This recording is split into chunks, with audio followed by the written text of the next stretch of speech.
Assalamualaikum warahmatullahi wabarakatuh. Welcome back to my YouTube channel bersama saya Kurang Senyani. Baiklah teman-teman, seperti biasa kita akan buat sebuah video presentasi kali ini dengan materi bahasan konsep kepemimpinan dalam organisasi. Ini merupakan bagian dari materi administrasi supervisi pendidikan yang diberikan oleh Bapak Dr. Hanifal Kadri.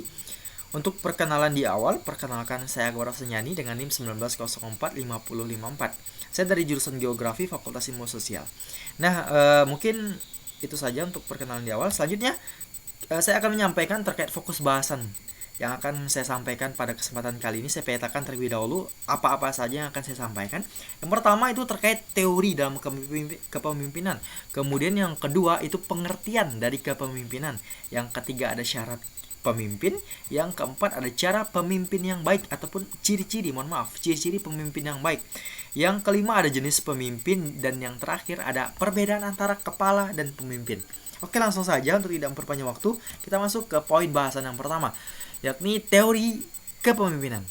Nah, pada dasarnya ada tiga teori yang muncul menjadi cikal bakal terkait lahirnya istilah kepemimpinan. Yang pertama ada teori genetis. Teori genetis ini berkata ya bahwasannya pemimpin itu muncul tidak dibuat, tidak didesain dan tidak dibentuk, melainkan melalui sebuah proses yang sangat panjang, sehingga melalui proses tersebut pemimpin dapat dilahirkan. Itu kata teori genetis. Yang kedua ada teori sosial. Teori sosial berpendapat bahwasannya pemimpin ini ya memang dibentuk, disiapkan agar siap dan layak menjadi seorang pemimpin. Ya, proses pembentukan tadilah yang akan menanamkan sifat kepemimpinan dalam diri seorang pemimpin sehingga dia layak memimpin orang yang ada di bawahnya. Itu dia menurut teori sosial. Kemudian teori kombinasi. Teori kombinasi ini merupakan teori combine antara teori genetis dan teori sosial. Ya, ketika kita sudah memahami terkait teori genetis dan teori sosial secara komprehensif, maka kita akan dapat memahami teori kombinasi karena ini merupakan gabungan antara kedua teori tadi. Oke, langsung saja kita masuk ke poin bahasan selanjutnya terkait pengertian kepemimpinan. Kalau kita lihat di PPT saya ini, ya kepemimpinan itu adalah skill ataupun keterampilan yang tidak dimiliki oleh semua orang tentunya.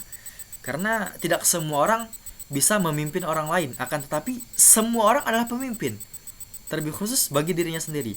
Akan tetapi memimpin orang lain itu perlu skill, perlu keterampilan ya agar kita dapat menghipnotis orang tersebut sehingga dapat mampu bekerja sama bahu-membahu agar dapat mencapai tujuan yang telah kita sepakati sebelumnya. Itulah pemimpin. Ya, tujuan organisasi, tujuan lembaga, tujuan instansi dan lain sebagainya. Itu pemimpin. Kemudian selanjutnya syarat menjadi seorang pemimpin itu ada beberapa. Yang pertama, ini adalah kekuasaan. Yang kedua kewibawaan, dan yang ketiga adalah kemampuan. Yang pertama kekuasaan.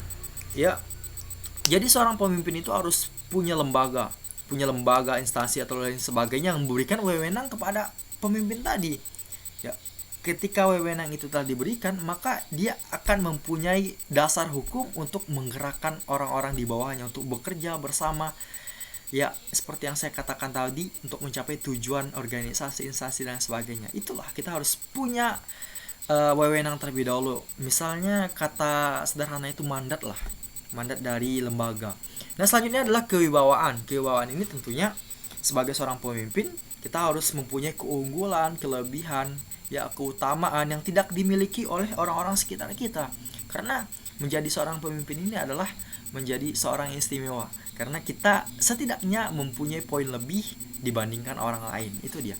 Kemudian selanjutnya ada kemampuan. Kemampuan di sini misalnya sumber daya berpikir, sumber daya kecakapan, keterampilan dan sebagainya. Kita harus bisa lebih dari orang lain kalau kita ingin jadi pemimpin. Itulah syarat-syarat menjadi seorang pemimpin. Kemudian selanjutnya ciri-ciri kepemimpinan yang baik itu apa? Ada 3. Ya, ada 3. Yang pertama memiliki penglihatan sosial. Memiliki penglihatan sosial ini maksudnya adalah peka terhadap isu-isu sosial. Karena menjadi seorang pemimpin kita tidak bisa apatis. Ya, kita harus paham terkait hal-hal yang ada di sekitaran kita. Karena itulah ya yang menjadi tolak ukur baik tidaknya kita jadi seorang pemimpin. Kemudian selanjutnya adalah kecakapan berpikir abstrak. Kecakapan berpikir abstrak ini menjadi seorang pemimpin ini kita harus cerdas. Ya, kita harus paham terkait situasi dan kondisi. Ketika menghadapi suatu problem kita harus bisa menyelesaikan problem tersebut dengan sigap, dengan cepat. Tentunya ini harus berpikir out of the box, ya, mencari solusi yang terbaik dalam waktu yang singkat. Itulah pemimpin. Kemudian selanjutnya keseimbangan emosi, ya. Ciri-ciri kepemimpinan baik yang terakhir itu adalah keseimbangan emosi. Jadi menjadi seorang pemimpin itu tidak boleh arogan. Tentunya kita harus bisa menempatkan diri kita sebagai penengah, ya, penengah terhadap segala sesuatu hal.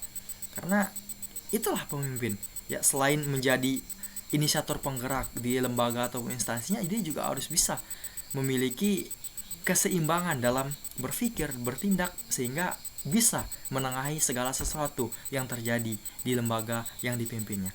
Kemudian selanjutnya adalah jenis-jenis pemimpin. Ada dua. Yang pertama formil dan informal. Ya, jenis-jenis formil ini, jenis-jenis pemimpin formil ini ada beberapa poin. Yang pertama ditunjuk oleh lembaga yang berwenang. Kemudian yang kedua memperoleh dukungan dari organisasi formil. Yang ketiga memiliki atasan. Dan yang keempat harus mematuhi persyaratan formil. Itu yang formil. Yang kedua informal. Yang informal ada beberapa poin bahasan juga. Yang pertama, masyarakat mengakui sebagai pemimpin. Kemudian pengangkatan tidak secara resmi. Dan yang ketiga kepemimpinan yang tidak bisa dimutasikan. Itu dia jenis pemimpin. Ada dua, formal dan informal. Dan terakhir, bahasan terakhir ini terkait kepala dan pemimpin. Ada perbedaan antara kepala dan pemimpin. Ya, persamaannya juga ada. Apa dia? Kita bahas. Nah, persamaan yang pertama, sama-sama memiliki karyawan atau orang yang dipimpin. Kepala memiliki orang yang dipimpin ataupun karyawan. Pemimpin juga, ya, sama-sama memiliki bawahan lah, istilah itu. Kemudian yang kedua, itu sama-sama memiliki tugas dan tanggung jawab. Ya, bukan tidak mungkin ketika kita menjadi kepala dan pemimpin, kita harus punya tugas dan tanggung jawab yang harus kita selesaikan dengan baik dan dengan maksimal tentunya. Yang selanjutnya ada perbedaan antara kepala dan pemimpin. Perbedaannya, ya, secara sederhana kepala itu diangkat oleh instansi ataupun lembaga, ya, sedangkan pemimpin ini dipilih, ya, oleh kelompoknya, untuk menggerakkan bawahannya. Itu perbedaan yang pertama. Yang kedua, itu adalah biasanya seorang kepala itu bertanggung jawab kepada atasan, sedangkan pemimpin itu variabelnya lebih banyak lagi ketimbang kepala. Variabelnya ada dua. Kalau pemimpin itu bertanggung jawab kepada atasan, juga bertanggung jawab kepada bawahannya. Itu dia. Nah, mungkin itu saja yang dapat saya sampaikan pada kesempatan kali ini. Mohon maaf apabila ada kesalahan. Wabillahi taufiq wal hidayah. Assalamualaikum warahmatullahi wabarakatuh.